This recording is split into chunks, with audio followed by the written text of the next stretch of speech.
Salut, je m'appelle Isaac Roy, je fais partie du groupe de Jeudi PM.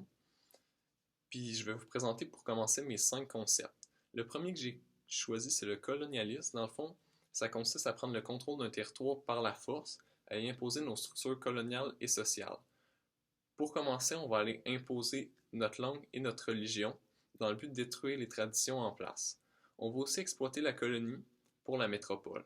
Ce qui veut dire on va exploiter autant les gens que les ressources, ce qui va créer de l'esclavage, donc de la violence et des viols. Puis ce qui est dommage avec ça, c'est que même après la décolonisation, les retards socio-économiques vont persister. La monarchie absolue, c'est le deuxième concept que j'ai choisi. Dans le fond, c'est un régime politique qui est contrôlé par un monarque qui détient tous les pouvoirs. Il n'est pas contrôlé par des institutions, il est soumis aux lois fondamentales du royaume, par exemple. Ce qui veut dire qu'il a tous les droits, mais il doit quand même respecter les lois du royaume. Donc, il n'est pas supervisé, mais il est quand même supposé les respecter.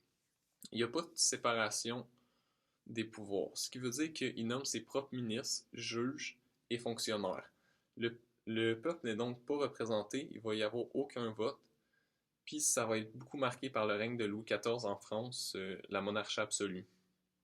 Par la suite, la Renaissance est une époque qui se déroule à l'époque. La Renaissance est un moment dans l'histoire qui se déroule à l'époque moderne, où la littérature, la philosophie et la science vont prendre un grand pas et vont être mis plus de l'avant. Donc on a beaucoup plus de traces de cette époque-là. Il va y avoir beaucoup de transformations, puis le renouvellement social va être énorme. Donc comme j'ai dit, ils vont laisser beaucoup plus de traces. Puis en parlant de traces, les églises aussi vont être une bonne trace parce que l'architecture prend un grand pas à cette étape. Puis c'est là que les plus belles églises ont été formées. Pour mon quatrième aspect, concept, j'ai décidé de prendre les États généraux de 1787. Dans le fond, les États généraux, ce qu'il faut savoir, c'est que ce sont des assemblées qui réunissent des représentants de toutes les provinces appartenant aux trois ordres de la société. Il y a le clergé, la noblesse et le tiers-état qui sont représentés. Ils sont convoqués par le roi pour traiter d'une crise politique, d'une guerre, d'une question militaire ou fiscale.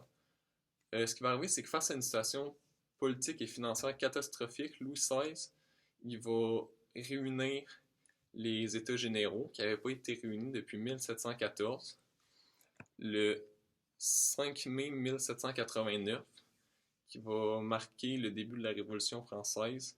Puis à ces États généraux-là, il y avait plus de 1100 personnes. Par la suite, on continue avec le trafic d'indulgence. Dans le fond, le trafic d'indulgence, c'est une pratique qui consiste à acheter la foi de Dieu.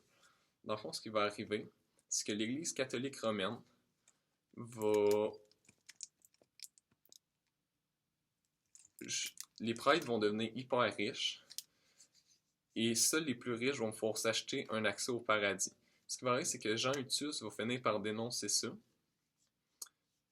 Puis l'Église religieuse va en manger un coup.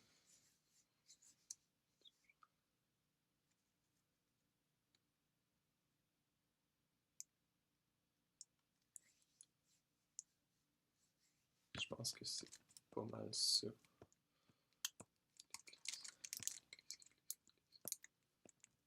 Je suis un petit blanc de mémoire.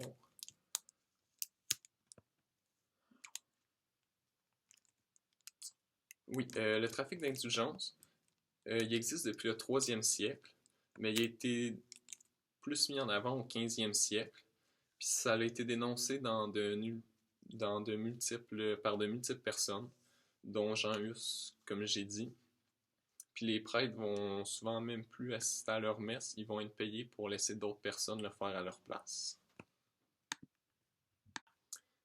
Pour la deuxième partie, la question 1, c'était la tolérance religieuse telle qu'exprimée dans l'édit de Nantes correspond-t-elle à notre vision actuelle de la tolérance des religions? Pour répondre à ça, j'ai décidé premièrement de vous expliquer ce qu'était l'édit de Nantes. L'édit de Nantes a été promulgué en avril 1598 par le roi de France Henri IV. C'était dans le but de cesser les guerres de religion qui duraient depuis déjà trop longtemps. Si je me trompe pas, il y en a eu 8. Puis, dans le fond, c'était un édit de tolérance. Les aspects que je vais aborder avec les liens que je vais faire, c'est que dans l'édit de Nantes, il avait parlé de l'égalité civile était une loi. Donc, peu importe la religion qu'on pratiquait, on pouvait avoir accès aux hôpitaux et au travail.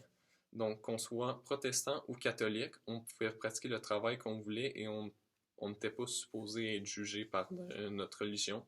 Ce qui est supposé être le cas aujourd'hui. Les musulmans à notre époque sont un peu mis de côté, mais c'est supposé être la même chose aujourd'hui. Peu importe la religion, on n'est pas supposé être jugé, puis on a le droit à nos soins à l'hôpital, aux hôpitaux, puis à tout ça. La deuxième aspect que j'ai choisi de cibler dans l'édit de Nantes, c'est la liberté de culte. On avait le droit de pratiquer la religion qu'on voulait, que ce soit protestant ou catholique, dans nos lieux de culte. Ce qui est encore le cas aujourd'hui, comme on peut pas aller se confesser n'importe où, il faut aller se confesser dans un confessionnal, puis c'était pareil autrefois. Donc c'était pour ma question 1. Pour la deuxième question, qui était quelle caractéristique de l'esclavagisme s'exprime dans les 4 témoignages suivants? Nommez la caractéristique et justifiez-les en citant des extraits de témoignages. Donc la première caractéristique que j'ai citée, c'était que l'esclavagisme se brisait des familles. Comme on peut le voir au début du texte, le master prend le jeune garçon, il l'amène sur son cheval, et la mère le tire et le serre dans ses bras. Donc, comme premier aspect, les familles sont brisées, sont dévastées, mais pourtant ils ne peuvent rien faire. Le deuxième aspect que j'ai choisi, c'est qu'ils n'ont pas le droit à l'éducation, sinon ils ont des conséquences, comme se faire frapper ou même aller jusqu'à la mort. Un autre extrait du texte, c'était des enfants qui jouaient avec des blocs A, B, C, puis le master, il est venu les frapper parce qu'ils n'ont pas le droit d'avoir aucune trace d'éducation. Le troisième aspect que j'ai choisi, c'est le viol et la violence que ça entraîne, physique ou mentale, qui étaient souvent les deux combinés ensemble. Souvent, les femmes vont se faire violer, les femmes esclaves, puis les masters vont faire comme si de rien n'était. Ils vont aller les voir la nuit, ils vont prendre un bain avec eux, ils vont partir et le lendemain ils vont revenir comme l'été. C'est un exemple du texte que je viens de dire. Et les masters ont aucune pitié. Donc, il n'y a pas vraiment d'importance si l'esclave il meurt ou non. Donc, un autre extrait du texte, ça serait quand l'homme se faisait traîner derrière un cheval. Ils l'ont attaché avec des cordes après les mains, puis ils l'ont traîné derrière le cheval. Donc, pour réviser, mes 4 aspects, c'était que des familles sont brisées, ils n'ont pas le droit à l'éducation, il y a beaucoup de viols et de violence, puis les masters n'ont aucune pitié, et c'est pas plus grave que ça si les enfants meurent, ou les adultes, ou n'importe quel esclave. Pour la dernière question, qui est décrivée, c'est que la révolution industrielle, ces 2 phases, et quelles ont été ses conséquences démographiques, sociales et idéologiques sur la civilisation occidentale. Dans le fond, ça s'est déroulé en 2 phases. La première s'est déroulée de 1850 à 1896.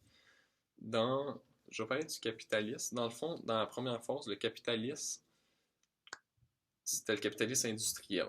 L'objectif principal, c'était pas de faire mieux que son voisin, mais d'avoir le plus d'argent possible. Donc, on ne se souciait pas des autres compagnies. On voulait juste faire de l'argent pour réinvestir. Tandis que dans la deuxième phase, qui va commencer en 1896, il va arriver le capitalisme de monopole. Le capitalisme de monopole, dans le fond, ça va être un système économique qui est basé sur la quête du profit et de faire mieux que son prochain. Donc, ce qu'on va chercher à faire, c'est tout le temps de dépasser son adversaire. Donc, si tu fabriques des cigarettes, tu vas vouloir en fabriquer plus que ton adversaire. Donc, on va négliger beaucoup les travailleurs. Ils vont avoir des faibles salaires et des conditions d'hygiène pénibles. La deuxième phase va commencer en 1896. Puis, ce qui va arriver, c'est que la révolution industrielle va commencer avec l'invention de la machine à vapeur, ce qui va permettre de toujours pouvoir faire plus. Parce qu'avant, il fallait tout fabriquer à la main. Donc, si on voulait fabriquer des cigarettes, il fallait les fabriquer à la main. Maintenant, on a un moteur pour les faire fabriquer par des machines, ce qui rend la tâche beaucoup plus facile. Au niveau de la démographie, ça va créer un énorme exode rural. Dans le fond, les gens vont quitter la campagne pour se rendre en ville pour trouver un métier, travailler dans les usines, malgré les conditions de vie qui vont être difficiles. Ce que ça va amener, l'aviation va pouvoir décoller, les voitures vont décoller aussi, et l'électricité va arriver de plus en plus. Le seul problème, c'est qu'on va finir par manquer de ressources. On va donc aller piller dans nos colonies d'Afrique et d'Asie. Donc, voici pour mon examen de fin de session.